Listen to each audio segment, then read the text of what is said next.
Halo teman-teman semuanya. Di video kali ini kita akan mengulas isu perpajakan mengenai pajak transaksi digital Indonesia di era ekonomi global. Topik yang bakal menarik dan seru nih. Langsung aja kita simak yuk. Berbicara tentang pajak digital, pasti teman-teman udah tidak asing lagi kan? Yap, karena banyak sekali media yang membicarakan isu ini. Dan tentunya sangat relatable dengan kehidupan kita sekarang. Nah, sebenarnya apa sih pajak digital itu? Pajak digital merupakan pajak atas perusahaan yang memanfaatkan teknologi internet, mulai dari penyedia konten digital, sosial media, hingga transaksi perdagangan barang dan jasa melalui sistem elektronik, atau kita sebut sebagai e-commerce. Sebelum membahas pajak digital lebih lanjut, tentunya kita harus tahu definisi ekonomi digital.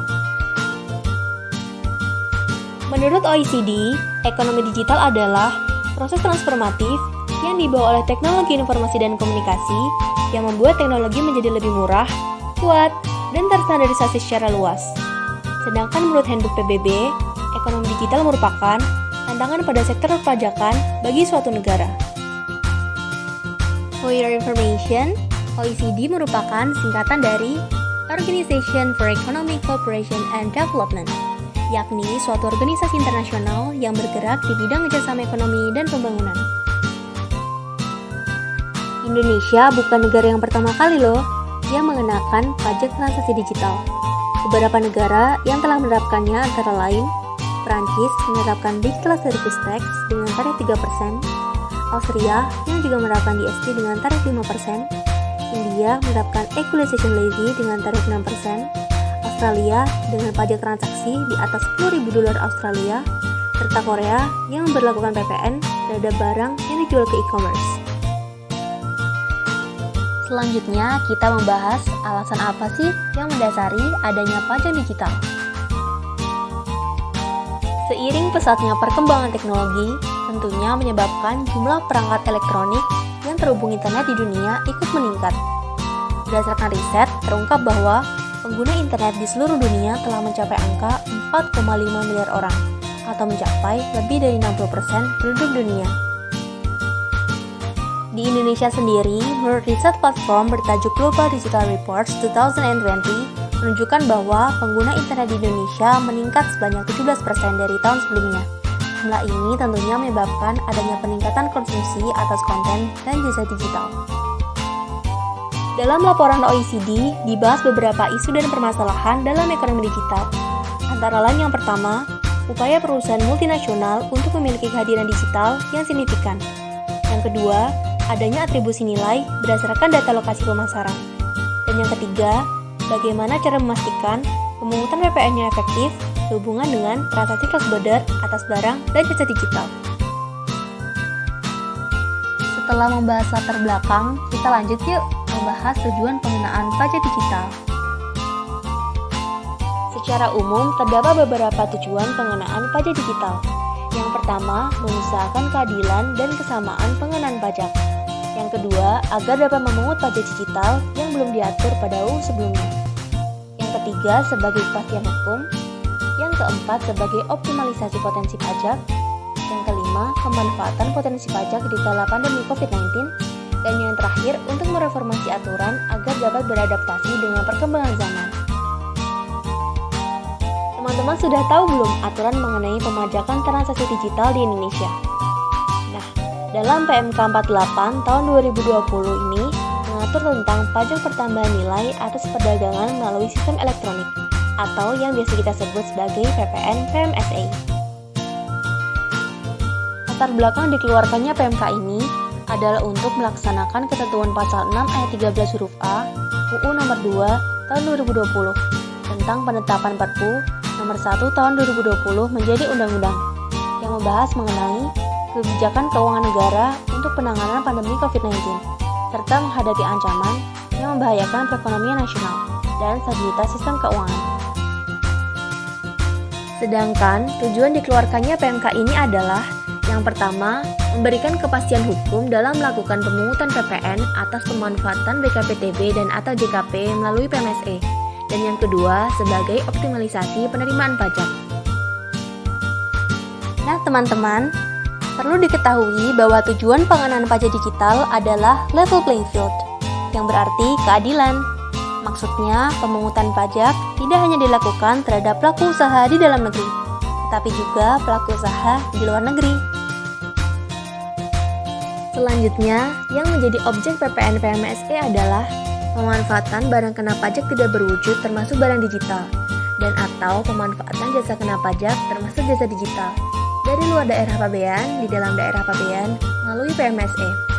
Tentunya ada pengecualian pengenaan PPN ini, yakni untuk pemanfaatan BKPTB dan atau JKP yang tidak dikenai PPN atau dibebaskan dari pengenaan PPN.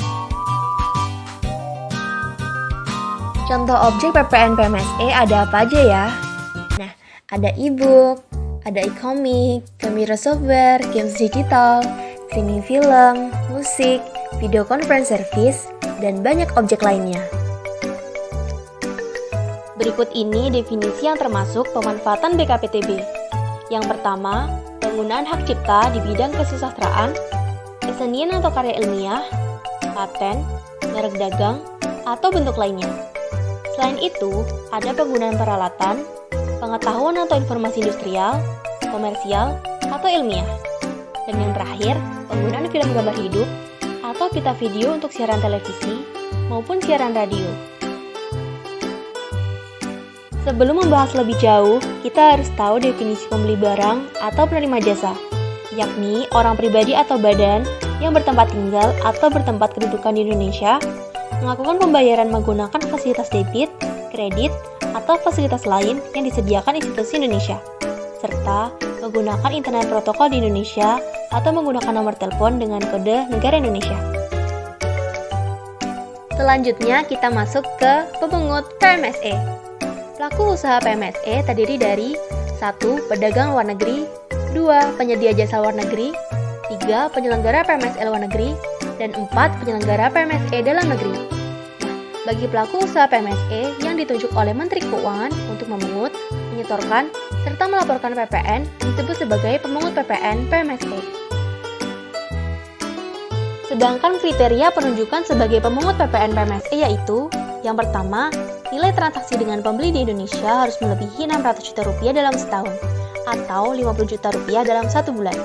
Yang kedua, jumlah pengakses di Indonesia harus melebihi 12.000 dalam 1 tahun atau 1.000 dalam 1 bulan.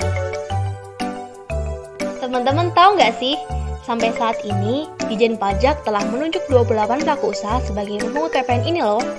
Di antaranya yaitu Facebook, Google, Netflix, Spotify, Twitter, Shopee, Zoom, Apple, TikTok, dan Walt Disney.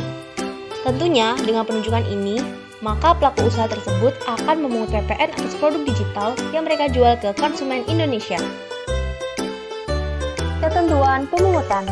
Besarnya tarif PPN PMSE adalah 10% dari harga yang dibayar oleh pembeli, tidak termasuk PPN.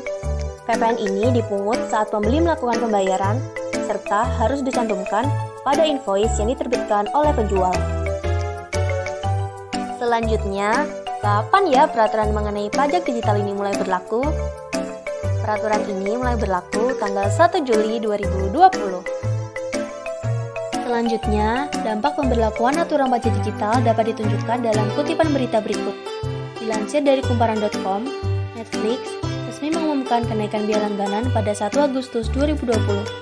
Kenaikan biaya ini disebabkan adanya penarikan PPN atau perdagangan melalui sistem elektronik sebesar 10% yang diatur dalam PMK 48 tahun 2020. Namun demikian, PPN ini baru akan dikenakan mulai 1 Agustus 2020. Nah, dampak tersebut dapat terlihat pada kenaikan harga paket langganan Netflix per 1 Agustus 2020 sebagai berikut. Sekarang kita akan membahas efek pajak digital bagi masyarakat, khususnya milenial. Berdasarkan hasil survei yang kami lakukan, dari total 225 responden, yang mana 25,8% diantaranya merupakan pengguna aplikasi berbayar, tarif 10% atas pajak digital dirasa memberatkan bagi 73 orang saja, atau sebesar 32,4%.